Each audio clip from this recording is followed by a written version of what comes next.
इस अररिया जिला पर जिनको बहुत नाज है, अररिया जिला को भी हजरत पर बहुत नाज है। इन्होंने अररिया जिला को बहुत सींचा भी है, बहुत खिदमत भी दी है और इस अररिया जिला पे ऐसे जयीद उलमा को भी जमीयत उलमा के प्लेटफार्म से उतारे हैं और वो बड़े बड़े इजलास किए हैं जो ठाटे मारता हुआ एक समुंदर की तरह होता था। ऐसी अजीम शख्सियत जिनको दुनिया हजरत मौलाना मुफ्ती नसीमुद्दीन साहब अल कासमी दामद बरकातुहुल आलिया जनरल सेक्रेटरी जमीयत उलमा अररिया, उनसे दरखास्त करता हूँ कि अज़ाइम में समो लो अपनी दरियाओं की तुग़यानी, अज़ाइम में समो लो अपनी दरियाओं की तुग़यानी, उठो और बख्श दो ज़र्रों को तारों की दरख्शानी।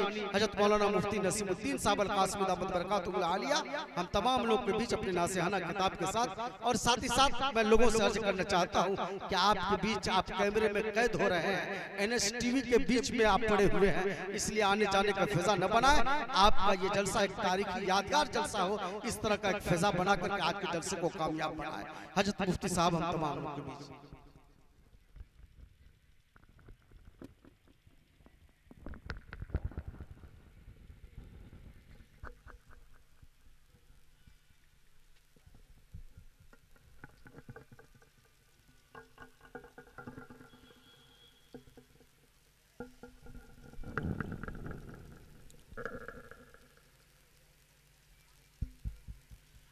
बिस्मिल्लाहिर्रहमानिर्रहीम। अल्हम्दुलिल्लाह नहमदुहु व नस्तईनुहु व नस्तगफिरुहु व नु'मिनु बिही व नतवक्कलु अलैहि व नऊज़ु बिल्लाहि मिन शुरूरि अनफुसिना व मिन सय्यिआति अअमालिना। मन यहदिहिल्लाहु फला मुज़िल्ल लहु वमन युज़लिलहु फला हादिय लहु व नशहदु अल्ला इलाहा इल्लल्लाह व नशहदु अन्न सय्यिदना व मौलाना मुहम्मदन अब्दुहु व रसूलुहु।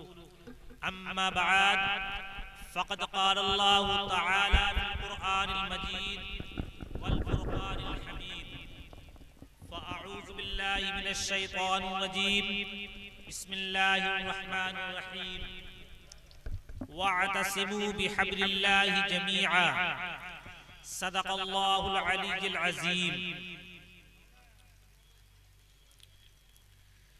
स्टेज पर बैठे हुए हज़रात उलमाए किराम और मदरसा हबीबिया तालीमुल कुरान के मुंतज़िमा कमेटी और आज के इस इजलास के नौजवानाने कमेटी और सामने बैठे हुए हजरात सामिईन इकराम, अल्लाह तबारक तआला का बेहद शुक्र एहसान हुआ कि अल्लाह तबारक तआला ने हम सबों को इस मुबारक दीनी मजलिस में आने की तौफीक अता फरमाई। बुजुर्गों, दोस्तों,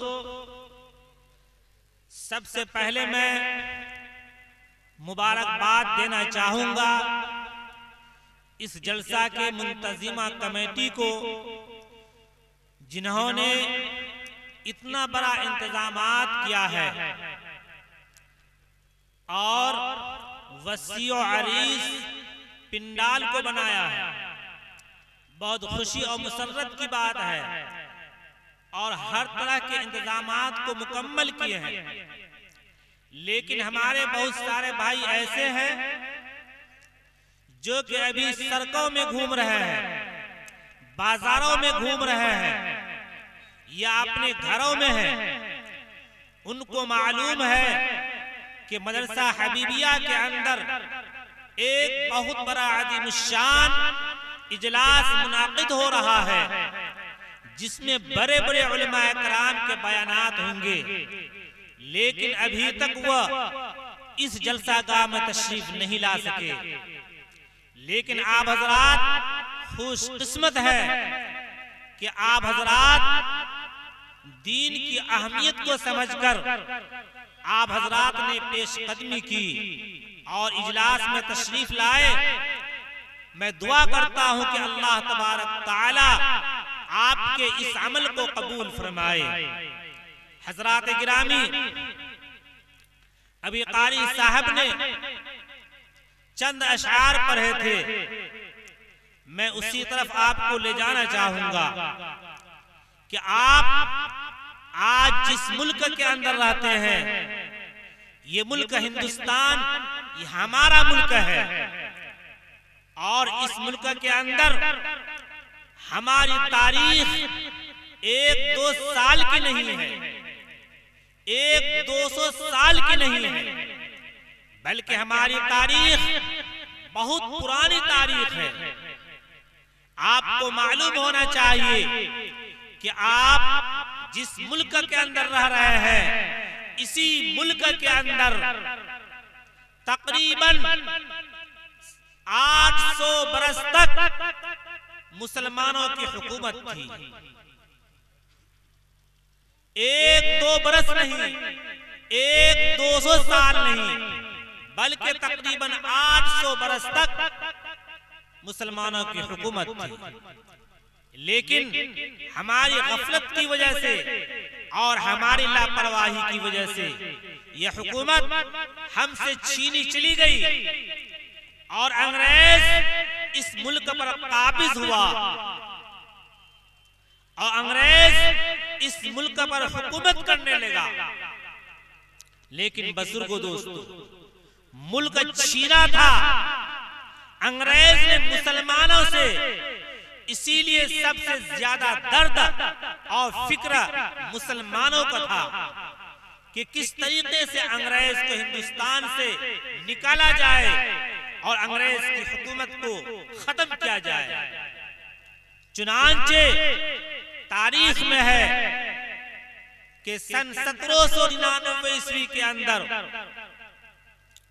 इस मुल्क के अंदर शेरे मैसूर, हिंदुस्तान के सिपह सालार, जिसका नाम आपने सुना होगा, टीपू सुल्तान, जब तक वो जिंदा रहे, बाहयात रहे,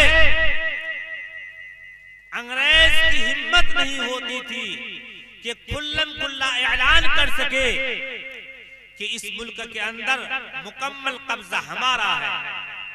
लेकिन तारीख बतलाती है कि सन 1799 ईस्वी के अंदर जब टीपू सुल्तान शहीद कर दिए गए, फिर उसके बाद अंग्रेज खुल्लम खुल्ला दिल्ली के अंदर ऐलान करते फिर रहा था कि आज से मुकम्मल तौर पर हुकूमत सिर्फ और सिर्फ हमारा है।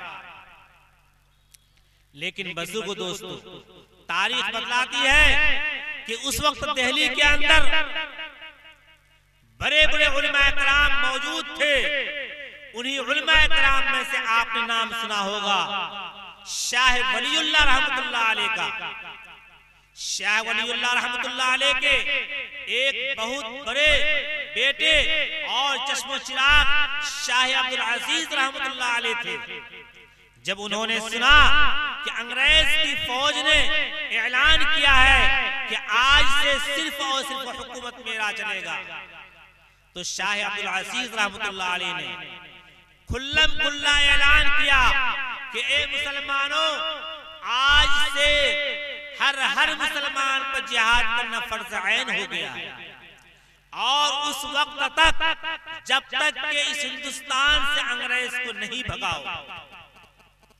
बुजुर्गों दोस्तों, सन 1801 ईस्वी से लेकर, मैं तफसील में जाना नहीं चाहूंगा, सन 1801 ईस्वी से लेकर 1947 ईस्वी तक मुसलमान अंग्रेज को भगाने में मुकम्मल तौर पर कुर्बानियां दी, बड़ी बड़ी लड़ाई लड़ी है, जिसकी वजह से मुसलमानों के दरमियान तकरीबन 50,000 उलमाए कराम फांसी के फंदे पर लटका दिए गए। इसी तरीके से लाखों मुसलमान शहीद कर दिए गए। तब जाकर के 1947 ईस्वी के अंदर ये मुल्क आजाद हुआ। तो मैं ये अर्ज करना चाह रहा था कि इस मुल्क के अंदर कुर्बानियां आपने दी, आपकी कुर्बानी हुई, आपकी कुर्बानी की वजह से अंग्रेज को भगाया गया और मुल्क आजाद हुआ। लेकिन आज मुल्क के जो हालात हैं, आज इस वक्त मुल्क के हालात क्या हैं? आपके तशख़्ख़ुस को, आपकी पहचान को, आपके मदारिस को, आपके मज़ारात को, आपके कब्रिस्तान को, आपके दीनी दरसगाहों को, आपके दीनी मराकिज़ को खत्म करने की साजिशें हो रही हैं। आज इस वक्त मुल्क के अंदर ये चाह जा रहा है कि किस तरीके से मुसलमानों को नेस्तनाबूद किया जाए और उनको खत्म कर दिया जाए। बुजुर्ग दोस्तों, बड़ी बड़ी साजिशें हो रही हैं। अभी उन्हीं साजिशों में से एक बहुत बड़ी साजिश ये चल रही थी पहले कि मुसलमानों के दरमियान जो बड़े बड़े इंजीनियर बनते थे, डॉक्टर बनते थे, उनके ऊपर में दहशतगर्दी का इल्जाम लगा करके बेकसूर उनको जेल के अंदर बंद कर दिया जाता था, ताकि ये मुसलमान के बच्चे बाहर नहीं रहेंगे। अगर ये बाहर रहेंगे, ये रुपया पैसा कमाएंगे, ये कमा करके अपने कौम पर खर्च करेंगे, मसाजिद को बनवाएंगे, मदारिस को बनवाएंगे। इसी वजह से इनके ऊपर में दहशतगर्दी का इल्जाम लगा करके जेल की सुराख के अंदर बंद कर एक बहुत बड़ी साजिश। लेकिन अल्लाह के फजल से हमारे दरमियान बड़े बड़े अकाबिर मौजूद हैं। उन्हीं अकाबिर में से जमईयत उलमा हिंद के कौमी सदर मौलाना सैयद अरशद मदनी साहब दामद बरकातुहू भी मौजूद हैं। हम सब दुआगो हैं कि अल्लाह तबारक तआला हजरत की उम्र को दराज फरमाए, कि हजरत ने इस केस को सुप्रीम कोर्ट में लड़ा और तकरीबन 200 मुकदमात की पैरवी किया और सैकड़ों बेकसूर नौजवान मुस्लिम की रिहाई हुई, उनको जेल की सलाखों से पार किया गया। ये मैं अर्ज इसीलिए कर रहा था, अभी मैं इशा की नमाज पढ़ा और नमाज पढ़ करके अगले सर में बैठा हुआ था, तो पीछे में हमारे मास्टर तबरेज़ साहब कुछ नौजवान से बात कर रहे थे, मौलाना कहाँ के हैं, ये मौलाना कहाँ के हैं। मास्टर तबरेज़ साहब ने कहा कि ये जमीयत उलमा के हैं। तो जमीयत उलमा का तारुफ हम लोगों को नहीं, आम लोगों को जमीयत उलमा का तारुफ नहीं कि जमीयत उलमा की क्या खिदमत है। यही जमीयत उलमा हिंद है जिन्होंने आसाम के अंदर 40 लाख मुसलमानों की शहरियत खत्म कर दिया गया था। यही जमीयत उलमा हिंद है जिन्होंने 40 लाख मुसलमानों का केस सुप्रीम कोर्ट में लड़ा और अल्लाह के फजल से बहुत बड़ी कामयाबी हुई और उनकी शहरियत जो खत्म की गई थी वो हुकूमत को वापस लेना पड़ा। यही जमीयत उलमा हिंद है जिन्होंने 40 साल तक बाबरी मस्जिद का केस को लड़ा और सुए इत्तेफाकी से हमारे हक में फैसला नहीं हुआ। यही जमीयत उलमा हिंद है जिन्होंने दिल्ली के अंदर दंगा फसादात हुआ, बेशुमार मुसलमान कत्ल कर दिए गए, बेशुमार मुसलमानों के घर को जलाकर राख कर दिया गया और तकरीबन कई मसाजिद को नजर आतिश कर दिया गया। यही जमीयत उलमा हिंद है जिन्होंने तमाम जले हुए मसाजिद को दोबारा बनवाया और जले हुए घर को दोबारा तामीर करवाया। बुजुर्ग दोस्तों, ये जमीयत उलमा हिंद की खिदमत है। यही जमीयत उलमा हिंद है जिनकी एक आवाज पर लाखों लोग दिल्ली के रामलीला मैदान के अंदर जमा हो जाते हैं।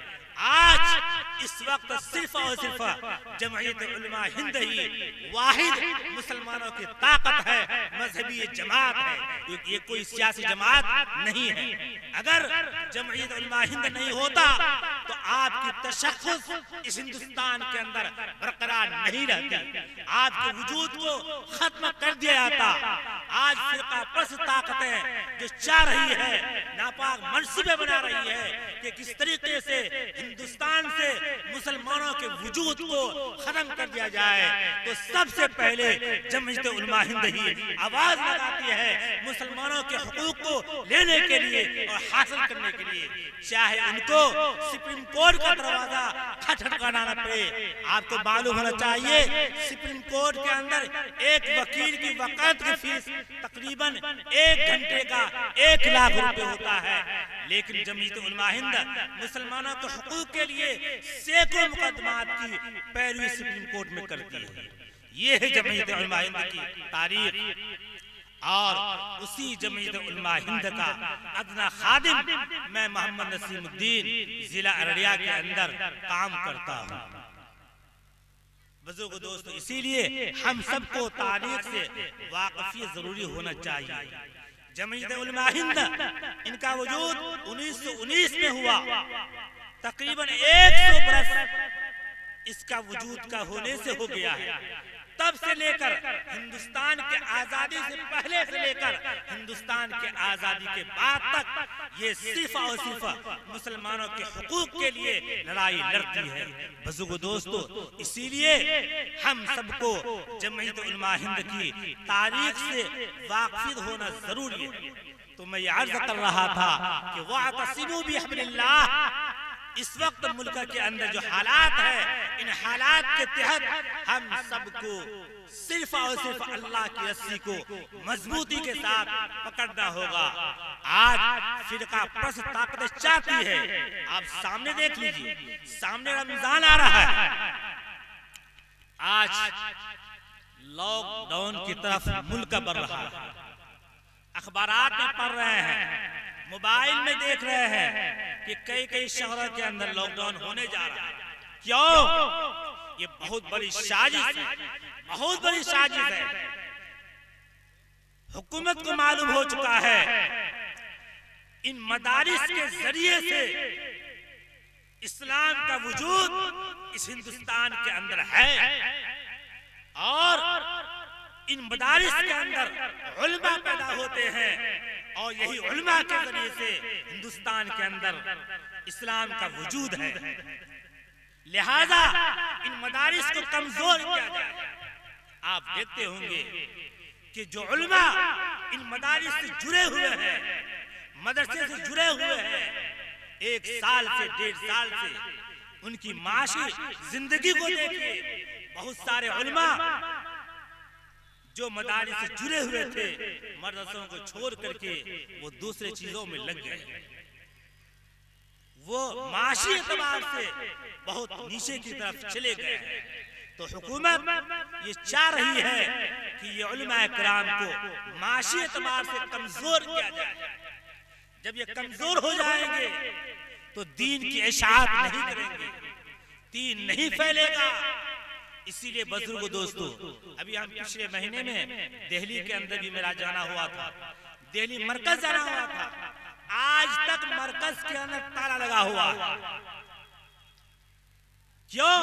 हुकूमत को मालूम था कि पूरे हिंदुस्तान का तबलीगी जमात का ये मरकज है, लिहाजा इसके अंदर ताला डलवा दो, और ताला डलवा दिया गया। आज तक बंद है। इसीलिए मौलाना अशरफ मदनी साहब ने बयान दिया, तबलीगी जमात वाले अपने अपने मुकाम पर रह करके जम करके दीन का काम करो, तबलीग का काम करो और दीन को फैलाओ। इसीलिए बुजुर्ग दोस्तों, मेरा अर्ज करना है कि वातसिमू बिहब्लिल्लाह, आज के हालात के अंदर जो हुकूमत चाह रही है, हम सबको अल्लाह के दीन के साथ और कुरान के साथ मजबूती के साथ जकड़ना होगा, जुड़ जाना होगा, तभी हमारा वजूद बरकरार रहेगा। वरना हुकूमत का जो मंशा है हमारे वजूद को खत्म कर देगा और उनके नापाक इरादे कामयाब हो जाएंगे। इंशाअल्लाह आज हम सब अज़्म करके जाएं कि हम सब आज से दीन पर मुकम्मल तौर पर जम जाएंगे। अब दीन पर जमेंगे कैसे? देखिए, इस जलसा के बहुत सारे मुंतज़िमीन हमारे नौजवान हैं, है कि नहीं? अभी स्टेज पर हमने देखा था, लेकिन उनके चेहरे पर दाढ़ी नहीं है, चेहरे पर दाढ़ी नहीं है और वो इजलास करवा रहे हैं। मैं उस नौजवान से कहना चाहूंगा कि आप आज से अहद कर लें कि अपने चेहरे पर दाढ़ी जरूर रखेंगे इंशाअल्लाह। ये सबसे पहला काम होगा। इसी तरीके से वो नौजवान आज से अहद करके जाए, हम 5 वक्त की नमाज को पाबंदी के साथ पढ़ेंगे, नमाज को छोड़ेंगे नहीं। इसी तरीके से आज से वो नौजवान अहद करके जाए, अगर हमारे मुआशरे के अंदर अगर कोई शराब पीता है, नशा की चीज को इस्तेमाल करता है, अगर वो खुद शराब पीता है या नशा की चीज इस्तेमाल करता है, उससे तौबा कर ले। अगर मुआशरे के अंदर, समाज के अंदर कोई और इस्तेमाल करता है, उसको रोकने की भरपूर कोशिश करेंगे। इसी तरीके से आज समाज के अंदर जहेज का लेन देन का मामला तूल पकड़ता जा रहा है। ये नौजवान आज से अहद कर ले कि समाज के अंदर जहेज जैसी बुराई को दूर करने की भरपूर कोशिश करेंगे। इसी तरीके से बुजुर्ग दोस्तों, ये नौजवान आज अहद करके जाएं कि हम हर तरह से समाज के अंदर जो फसाद हो रहा है, भाई भाई के अंदर जो खूरेजी हो रही है, फसाद हो रहा है, लड़ाई हो रही है, उसको दूर करने की कोशिश करें।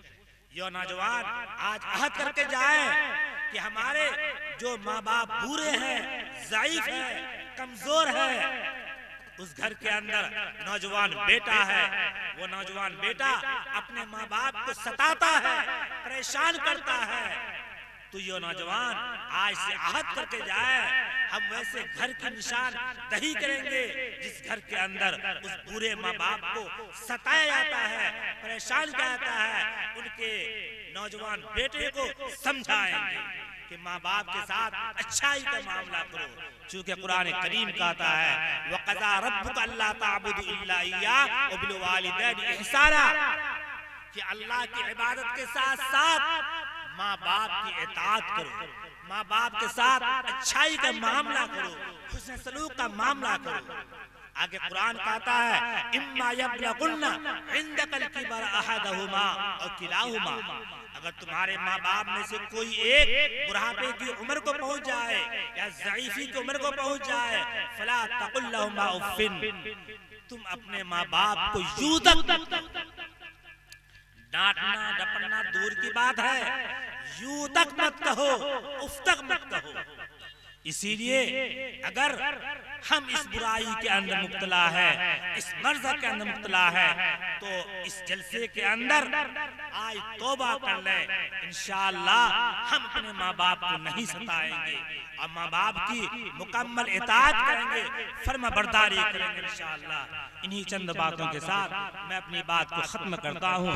दुआ फरमाइए कि अल्लाह तबारक ताला हम सबों को कहने सुनने से ज्यादा अमल करने की तौफीक अता फरमाए।